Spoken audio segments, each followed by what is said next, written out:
Nagombea urais wa chama cha wakulima. Kwa naomba kura yenu. Kwa sababu mimi ni kiongozi wa wakulima na ni rais wa wakulima. Kwa naombeni kura yenu tarehe 29. Ikifika wekeni kura ya ndio. Semeni kunje ngombale mwili nitakuwa nimevaa hivi. Sawa? Ongeleni sana. Fanyeni kazi vizuri. Utusimamie. Tunachohitaji ututekelezee. Kama tutakupa ridhaa. Tunakuomba, tunakutakia kila laheri. Tutakupigia kula na ushinde. Amina. Na utashinda kwa kishindo. Amina, amina, amina. Na mimi niseme tu kwamba niwape matumaini. Sera zangu mimi ni za utekelezaji. Kwa hiyo mtembee vifua mbele.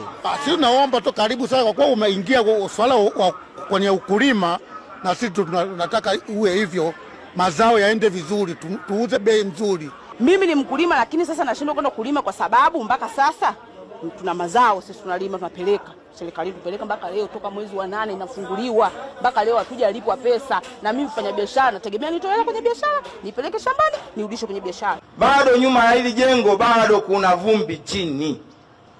Bado tunauza mazao yetu vyakula lakini chini bado kuna vumbi.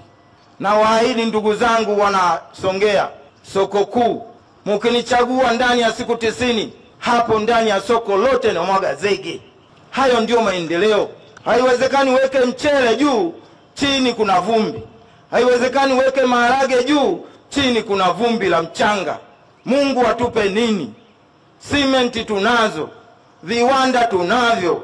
Material yanayotengeneza simenti yanatoka hapa kwetu. Wananchi wa Tanzania, msifanye makosa.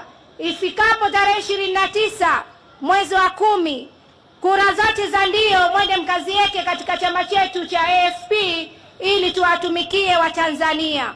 Mkitupa kura zenu, tutakulipeni madeni yenu tulioahidi.